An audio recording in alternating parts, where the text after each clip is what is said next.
4월 19일 수요일입니다. 민수기 15장 22절로 41절입니다. 너희가 그릇 범죄하여 여호와가 모세에게 말씀하신 이 모든 명령을 지키지 못하되 곧 여호와께서 모세를 통하여 너희에게 명령한 모든 것을 여호와께서 명령한 날 이후부터 너희 대대에 지키지 못하여 회중이 부지 중에 범죄하였거든 온 회중은 수송아지 한 마리를 여호와께 향기로운 화제로 드리고 규례대로 소제와 전제를 드리고 수점소 한 마리를 속죄제로 드릴 것이라. 제사장이 이스라엘 자손의 온 회중을 위하여 속죄하면 그들이 사함을 받으리니 이는 그가 부지 중에 범죄함이요 또 부지 중에 범죄함으로 말미암아 헌물 곧 화제와 속죄제를 여호와께 드렸음이라. 이스라엘 자손의 온 회중과 그들 중에 거류하는 타국인도 사함을 받을 것은 온 백성이 부지 중에 범죄하였음이니라. 만일 한 사람이 부지 중에 범죄하면 1년 된 암염소를 속죄제로 드릴 것이요 제사장은 그 부지 중에 범죄한 사람이 부지 중에 여호와 앞에 범죄한 죄를 위하여 속죄하여 그 죄를 속할지니 그리하면 사함을 얻으리라. 이스라엘 자손 중 본토 소생이든지 그들 중에 거류하는 타국인이든지 누구든지 부지 중에 범죄한 자에 대한 법이 동일하거니와 본토인이든지 타국인이든지 고의로 무엇을 범하면 누구나 여호와를 비방하는 자니 그의 백성 중에서 끊어질 것이라. 그런 사람은 여호와의 말씀을 멸시하고 그의 명령을 파괴하였은즉 그의 죄악이 자기에게로 돌아가서 온전히 끊어지리라. 이스라엘 자손이 광야에 거류할 때에 안식일에 어떤 사람이 나무하는 것을 발견한지라. 그 나무하는 자를 발견한 자들이 그를 모세와 아론과 온 회중 앞에 끌어왔으나 어떻게 처리할지 지시함을 받지 못한 고로 가두었더니 여호와께서 모세에게 이르시되 그 사람을 반드시 죽일지니 온 회중이 진영 밖으로 돌로 그를 칠지니라. 온 회중이 곧 그를 진영 밖으로 끌어내고 돌로 그를 쳐 죽여서 여호와께서 모세에게 명령하신 대로 하니라. 여호와께서 모세에게 말씀하여 이르시되 이스라엘 자손에게 명령하여 대대로 그들의 옷단 귀에 술을 만들고 청색 끈을 그 귀의 술에 더하라. 이 술은 너희가 보고 여호와의 모든 계명을 기억하여 준행하고 너희를 방종하게 하는 자신의 마음과 눈의 욕심을 따라 음행하지 않게 하기 위함이라. 그리하여 너희가 내 모든 계명을 기억하고 행하면 너희 하나님 앞에 거룩하리라. 나는 여호와 너희 하나님이라. 나는 너희의 하나님이 되려고 너희를 애굽 땅에서 인도하여 내었느니라.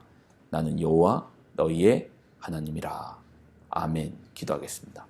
하나님, 우리에게 주시는 귀한 말씀을 붙듭니다. 날 만나라 라고 부르시는 하나님의 음성을 듣고 주께로 달려가게 하여 주옵소서. 영광을 드립니다. 예수님의 이름으로 간절히 기도 드리옵나이다. 아멘. 어제 말씀에 학자들이 이제 민수기 15장은 마치 이제 첨가된 이야기 같다고 했습니다. 그러나 곰곰이 생각해 보면 아닙니다. 첨가의 이야기가 아니고 그분이 바로 우리 하나님이시죠.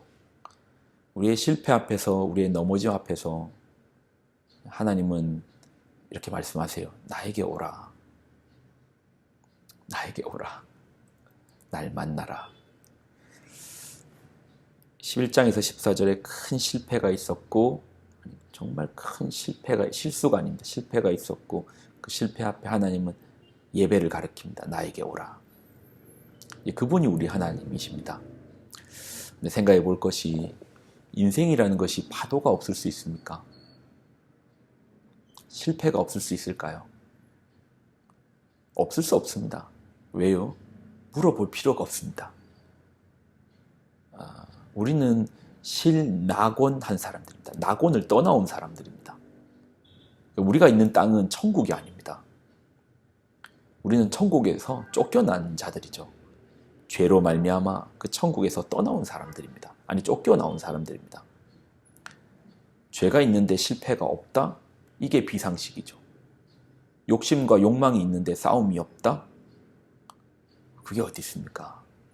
욕심이 있고 욕망이 강력한데 욕망과 욕망이 서로 만났는데 그 안에 다툼이 없다? 분쟁이 없다?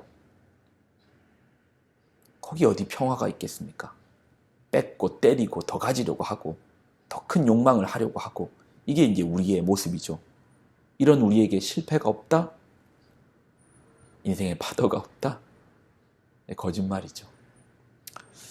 이런 우리가 넘어질 때 하나님께서 우리에게 이제 손을 내미시는 겁니다. 이제 그게 무엇이라는 겁니까? 그게 예배예요. 자, 22절로 25절. 너희가 그릇 범죄하여 여호와가 모세에게 말씀하신 이 모든 명령을 지키지 못하되 곧 여호와께서 모세를 통하여 너희에게 명령한 모든 것을 여호와께서 명령한 날 이후부터 너희 대대에 지키지 못하여 회중이 부지 중에 범죄하거든 온 회중은 수송아지 한 마리를 여호와께 향기로운 화제로 드리고 규례대로 소제와 전제를 드리고 순념소 한 마리를 속죄제로 드릴 것이라. 제사장이 이스라엘 자손의 온 회중을 위하여 속죄하면 그들이 사함을 받으리니 이는 그가 부지 중에 범죄함이며 또 부지 중에 범죄함으로 말미암아 헌물 곧 화제와 속죄제를 여호와께 드렸습니다. 부지 중에 모르고 했다. 또는 이제 이걸 이제 신약으로 가지고 가면 연약함이라고도 할 수 있죠. 실패. 그 실패 앞에 이제 나온 제사가 이제 속죄제입니다. 속죄라는 겁니다. 이를 확대하면 결국은 예배죠. 예배가 무엇이라 했습니까? 날 만나라. 우리가 우리의 죄로 연약함으로 넘어지면 하나님 우리에게 어떻게 하라고 하십니까? 날 만나라. 예배하라. 예배 가운데 날 만나라. 우리의 모든 실패보다도 우리의 모든 좌절보다도 더 크신 하나님을 만나라는 것입니다. 요즘 안팎으로 사람들을 이제 만납니다. 만나면 직접적이든 간접적이든 예수님을 전합니다. 살아계신 하나님을 증거하려고 노력합니다. 한 분과 이런 이야기를 나누었습니다. 그분이 당시에 큰 어려움이 있었던 것 같아요. 그분께 작은 웅덩이는 사람들이 도와서 빠져나올 수 있습니다. 그러나 사람이 폭풍 치는 바다에 빠졌을 때는 하나님이 도와주셔야 됩니다. 그러니까 저를 보시더라고요. 하나님께 어떻게 도움을 받습니까? 예배하십시오. 예배 드리십시오. 하나님을 예배하십시오. 하나님 만나십시오. 근데 참 감사하게 그분이 하나님을 보십니다. 깊이 바라보세요. 예배 때마다 하나님을 깊이 하나님께 나아갑니다. 근데 회복이 있어요. 우리의 실패 앞에서 하나님 우리를 부르십니다. 어디로요? 예배의 자리로 부르십니다. 성공의 자리가 아닙니다. 예배의 자리입니다. 어떻게 보면 그 예배의 자리로 부르시기 위해서 인생의 실패 과정도 있지 않았을까요? 우리가 성공, 실패 여부보다도 하나님을 만난다, 만나지 못한다라는 이 사실이 훨씬 더 큰 거 아닙니까? 그래서 우리의 실패 가운데 하나님을 만났다? 그랬다면 이건 최고의 인생의 성공의 길이 열리는 것이죠.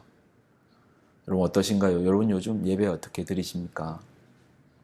습관적으로 드리십니까? 그러기엔 너무 아깝지 않나요? 또 말씀을 준비하는 저 입장에서 습관적으로 말씀을 준비한다면